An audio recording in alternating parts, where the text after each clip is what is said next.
يا أيها الذين آمنوا صلوا عليه وسلموا تسليما. بسم الله الرحمن الرحيم. الحمد لله رب العالمين. Assalamu alaikum. There is not a chance that I could have seen this life for myself. But I'll tell you what, had I seen how happy I am a year ago, I would have been very pleased and very grateful for the path that I've been led to take. Alhamdulillah, for my luck.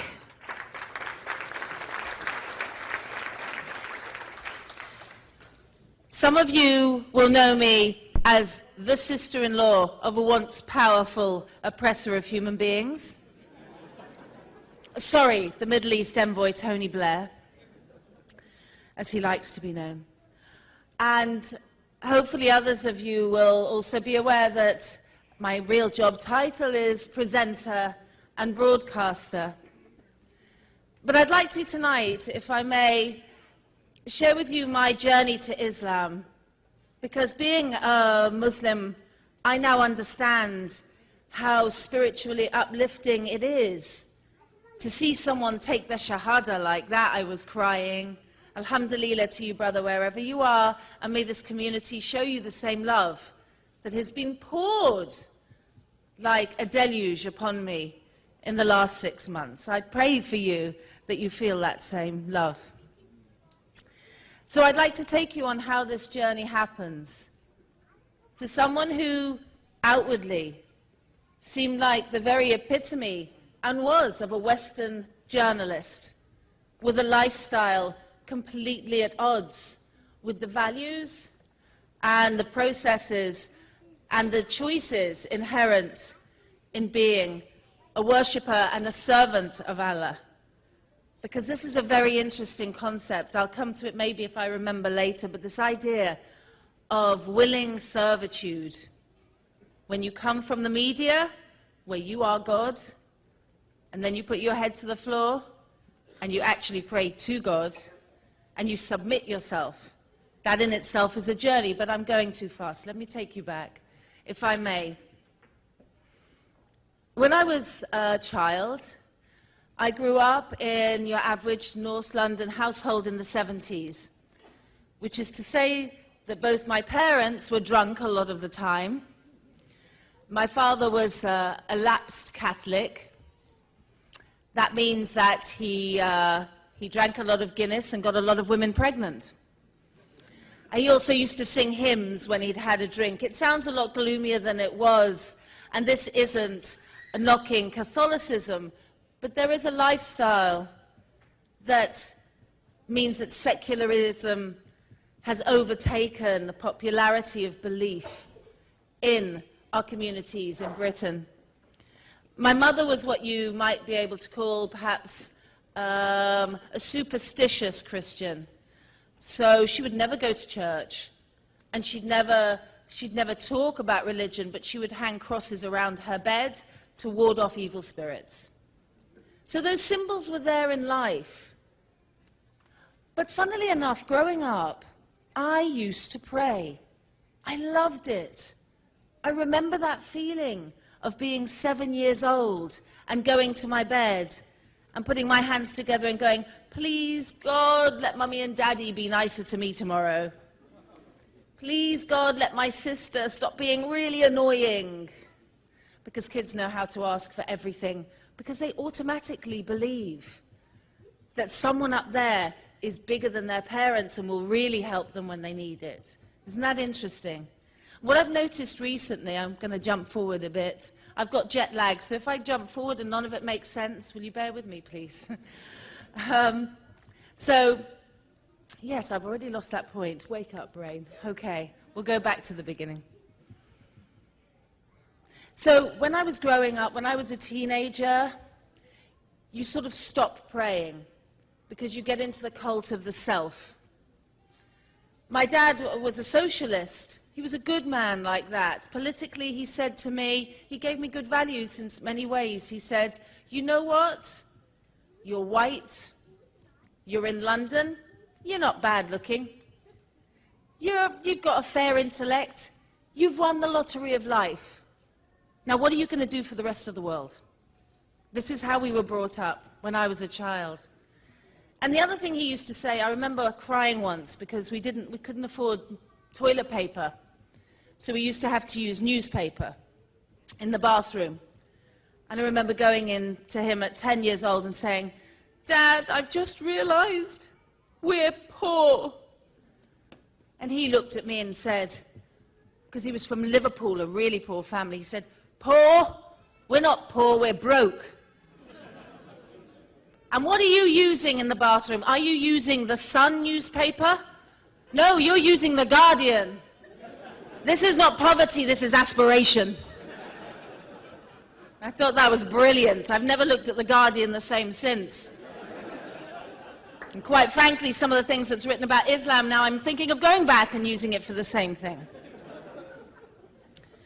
So we had some values, but none of them were linked to religion. And as I became in my 20s, I became what I thought was a goddess. I was at drama school, I was acting, I was attractive to men, I was drinking. God became a sideline, a little important voice that had once been there for me, and I didn't need him anymore. As Nietzsche said, God is dead and we killed him. And that cold gathering, that cold, stony exterior started to form on my heart. And I knew I didn't like it, but I was happy in my life, and I was lucky, and I was making my own luck. It was me, I was the mistress of the universe. How clever of me to get work, how clever of me to get luck. But you know, within all of that, I always did feel lucky, and I always did feel grateful. And when I did remember to show some gratitude, I would pray. So what did I know about Islam then in this growing up? There were only 3 Muslim girls at my school when I was growing up. And what I knew about Islam was this: Muslim girls were really killer at science. They were way better than me at maths, and they didn't date boys as teenagers. That was it. Now, considering the drama in the newspapers post 9/11 about this community waiting with knives to slit our throats and guns to attack us and planes to crash on us, how come it was so quiet before 9/11? Was everybody just waiting for that signal? Or was there no signal? Was there no 9/11? We won't get into that. So what did I know about Islam in 2004? Well, I was having a bit of an awakening, because the thing about 9/11 is it wasn't just a clarion call for the people who wanted to find a new enemy, for people whose lives had become so materialistic that they enjoyed war. If we're not having a Cold War, if we're not having a Second World War, what war can we have to justify our emptiness inside? It wasn't just awakening for them, you know. Many of the imams amongst you will know that after 9/11, the sale of Qurans in the United States and the United Kingdom shot up. People with wondering minds, people with curious minds thought, what is Islam? Who are these people who have been silently waiting to kill us? I was one of those people. I wanted to find out more. And at the same time, just slightly before that, I remember seeing some news footage from Palestine. There are some images that are iconic and so deeply moving that they do something to your soul. One of these images you'll remember, and I'll put it into your mind now, and you won't be grateful that I've done it, but I have to. A girl running with napalm on her back, screaming. Remember that from Vietnam? That awful image, you can see it. Well, I'll give you another image now, one that has stayed with me for 11 years and will never go. A young boy with a stone in his hand, doing this as a tank bears down on him. I can tell you that boy's name. That boy is Faris Ode. He was an early teenager from Rafah in Gaza.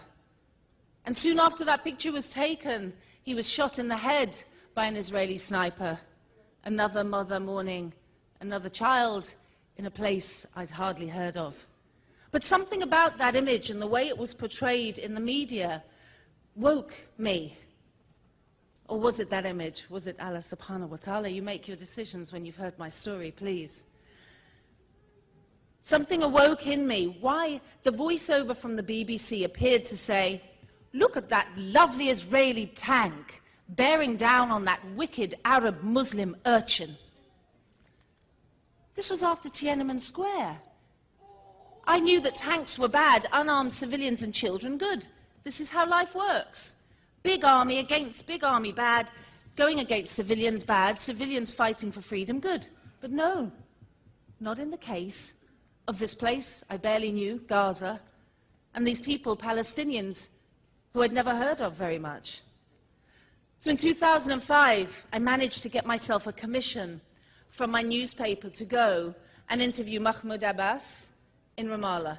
I went on my own, not knowing what to expect. But I did have some preconceptions that I took with me, which is funny as a socialist, because I didn't know I had them until I was on the plane to Tel Aviv.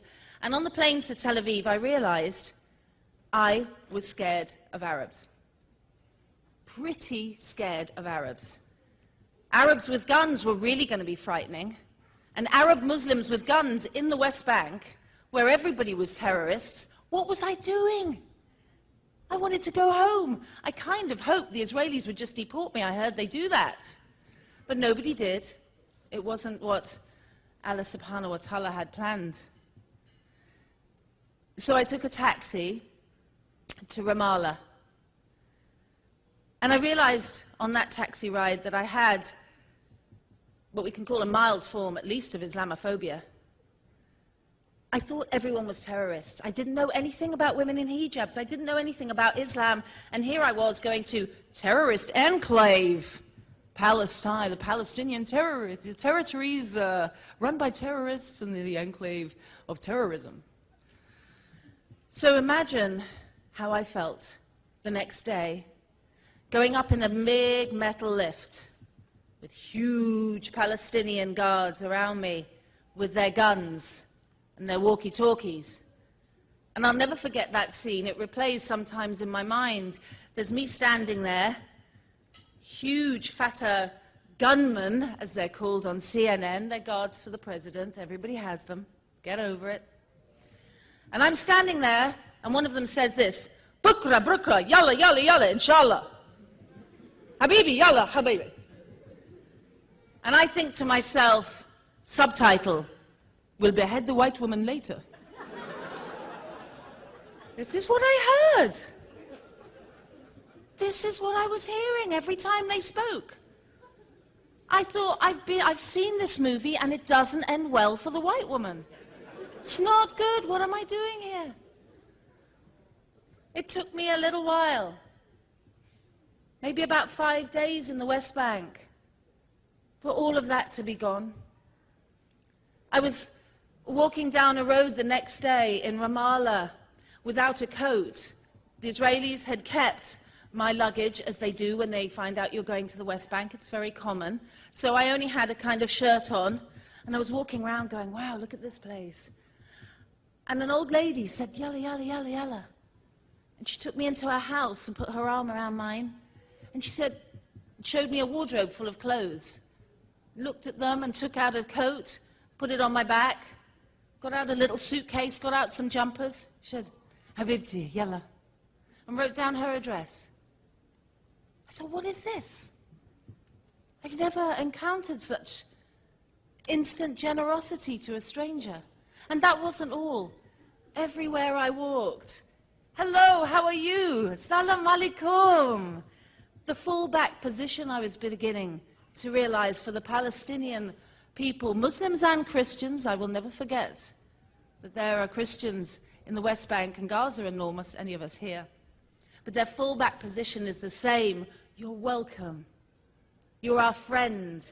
If you come in peace to a Muslim area that is under attack, wherever you are from, you are with us and we will take care of you. That was the message I was getting. And it was starting to break down what I knew about Islam, or thought I knew. In 2007, I went to Lebanon to see the damage wrought by Israel. I'm not going to go into politics, but this is my life, so I'll tell it how I like. I went to see the damage wrought by Israel. As a journalist, I went to write about it. And I was going to be met at the airport by two representatives of a certain political Lebanese party, whose name I'm not allowed to mention here. And I presumed that the representatives of this party would be men, big beards, big turbans, big cloaks. So imagine my surprise at Beirut airport when two funky young women in tight tops that went down to their knees and jeans and hijabs turned up and said, "Salam alaikum," with an attitude that was kind of like Beverly Hills meets the hijab.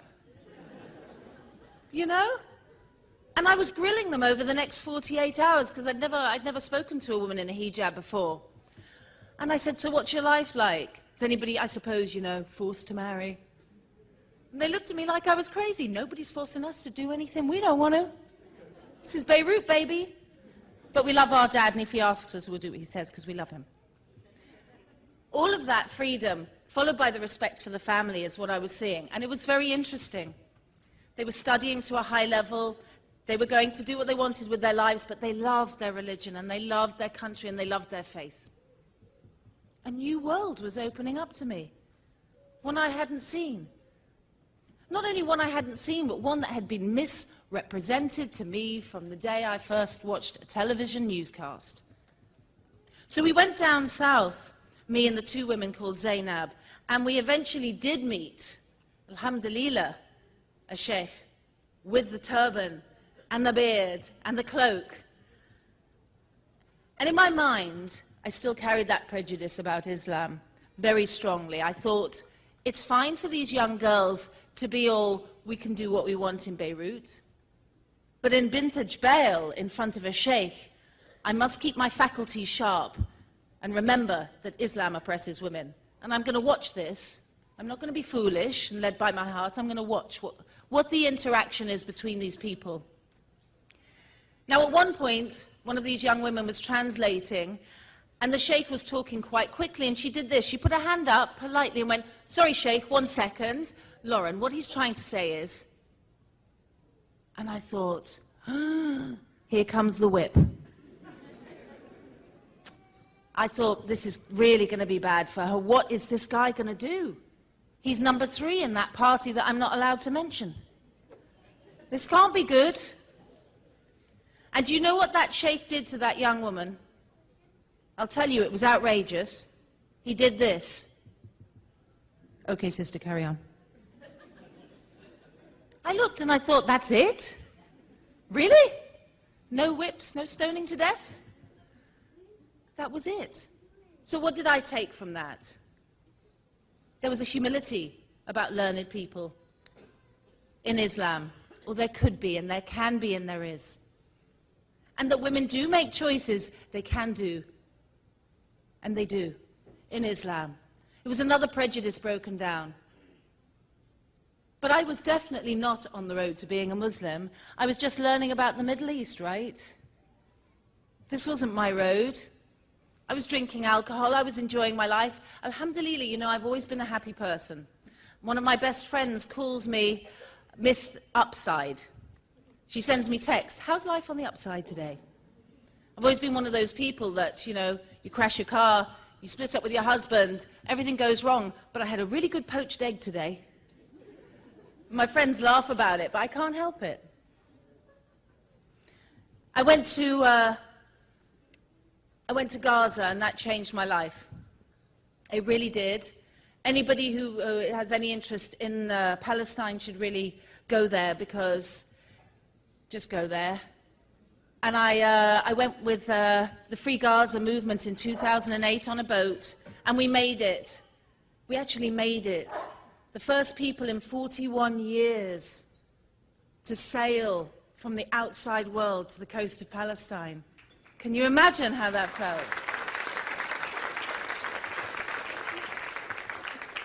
And I wasn't even thinking about it. Something in me was just making these decisions. People were saying, you could die, it doesn't matter, I can't let people live like that. You could get attacked, it doesn't matter, there's kids starving, haven't you seen the news, don't you understand? Every single person, there were 46 people on 2 boats. Only 3 of them Muslim. Not because the Muslims weren't interested in going, but because we wanted to make a statement that white people care, and also we were less likely to die if we weren't, guess what, Turkish and Muslim. Think about it. Think about what happened later on. So we sent white people from Europe and America, people who wanted to go and show solidarity and just help. And when we arrived, it was like D-Day 1944 in Paris. Kids swimming up to the boat, tens of thousands of people lined. They thought we'd come to save them, but not enough of us came. I stayed there for a month. And I want to say right now, thank you very much, Israel.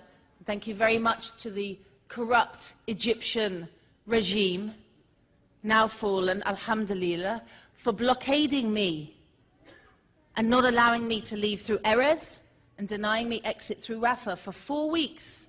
I thought at one point I would never see my children again. And after 21 days of being blockaded there, as the Egyptians laughed at my British passport and flung it aside, I was crying. I was crying in the town square just because I'd spoken to my daughter on a phone, and a lady came up to me and she started speaking in Arabic, and I got a friend to translate, and she said, "I'm so sorry that you miss your children, and I understand." And she was crying for me. And I said, what's your story, sister? She lived in the West Bank, and one day she had left her village just to go to a funeral in the next village.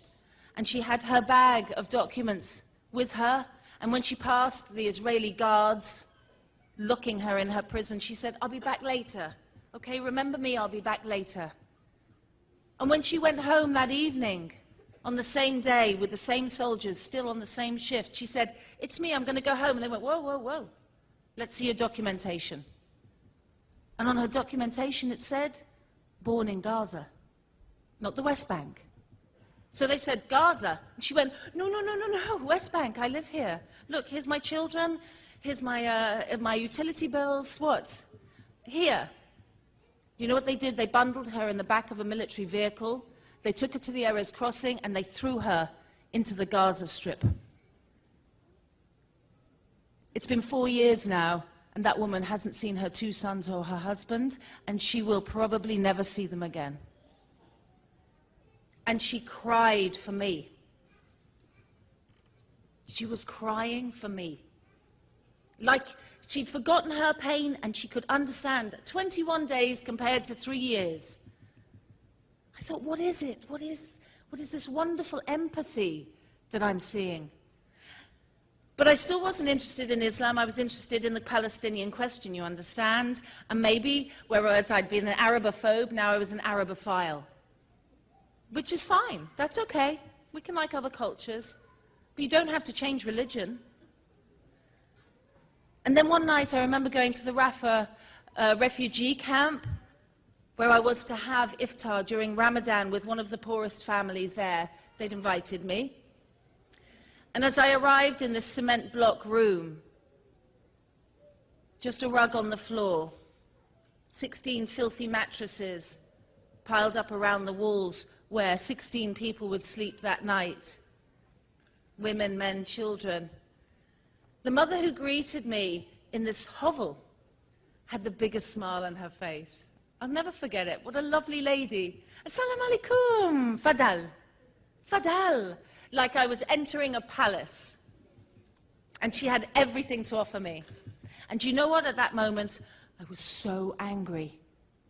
I was angry with the Muslim God that asked people who were already starving to fast. What was that about? And I asked her, I said, "I don't want to be rude, sister, but I'm feeling so angry to see you struggling and know that today you haven't had water from dawn and that you have so little already in Gaza. Why does your God make you fast during Ramadan? Just tell me why, because he must be pretty cruel and sick. And she looked at me, not with anger. She looked at me with love and she said, Sister, Allah and the Prophet, Rasulu, asks us to fast so that we remember the poor. Think about that. In a refugee camp in the Gaza Strip, during Ramadan, they fast to remember the poor. I was so moved. Honestly, I can feel a key going in a lock even now as I tell you. Chink. And a thought came really clearly into my head. If this is Islam, I want in. If this is Islam, this love, this generosity, this ability to get joy out of the most miserable existence is Islam, then I will join you with all my heart.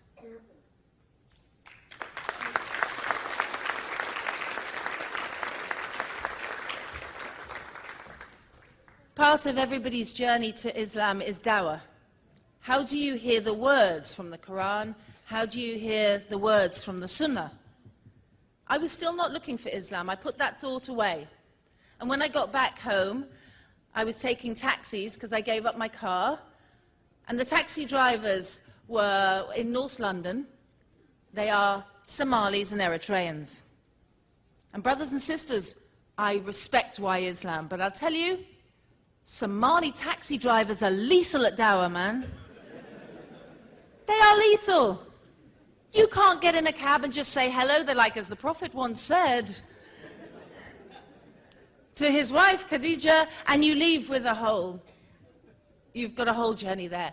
I learned from Ahmed and Mohammed and Abdul, who used to drive me around, that heaven is beneath the mother's feet. You've heard that one, I'm sure. And how the Prophet, peace be upon him, answered a request about who should be respected in the house, the mother, and then the father. All of this dawah. Somali and Eritreans. And you know what else really got me about them? They were all very humble men, shy seeming, and they worked 18 to 20-hour shifts to send money home. And then they'd work extra shifts to make sure that their children had what they needed and to make sure they could go to a half-decent school in a half-decent area. And they loved their families. And I thought, do you know what? I don't know a single non-Muslim right now who's looking after his family like this, and I didn't. Not one man could I think of outside the Muslim community in London who was looking after anyone but his wife and that one child. They weren't looking after their mothers, their fathers, their uncles, their aunts. Psh, do it yourself. Go and get a job. If you're a grandparent, go into a home. But these Muslims were looking after each other. I started to feel this love building in me. And then I went to Iran, and I was working there for Press TV, reporting on the Al-Quds Day rally, and I went to a mosque. And the final thing fell into place. Because I'm an emotional person, it was never going to be first and foremost an intellectual journey. My journey to Islam was going to be one of emotion. And I sat down in a mosque one evening, and I just prayed naturally. I said, Allah, thank you. You know what? Thank you. I could cry thinking about that after what I've just told you. Because remember, I was the center of the universe. I was the one who was making things happen. And I didn't need to thank God, right? Because I was so clever and smart. And I sat there in that shrine and that mosque, and I said properly, thank you so much. You know what? I don't even need to ask you, not for one tiny little thing. Just thank you for this wonderful journey you've put me on, and please remember Palestine. And I felt a shot of pure emotional joy that sat me down on that floor for I don't know how long. Was it half an hour and a half? I have no idea. I couldn't move. I was glued to the spot with joy and calm and serenity. And that night, I slept on the floor of that mosque. It was a pilgrim's night, so other people were visiting and they slept there as well. And in the morning, they called Fajr, and I prayed. And in my heart, all of the anxiety, you know that train of thought you have, that list you have. You wake up in the morning, what am I going to do today? Clean the car, sort out the kids, buy the shorts, work, That list had gone. And I'll tell you what, brothers and sisters, alhamdulillah, it hasn't come back. I don't have that anxiety anymore. I just do things, and I pray, and good things keep happening, and I keep seeing the world through new eyes. And Allahu Akbar, I just want to say thank you to Allah very much for setting me on this path I didn't know I was on. And may I do good and work for your community as the wonderful people of ICNA are doing.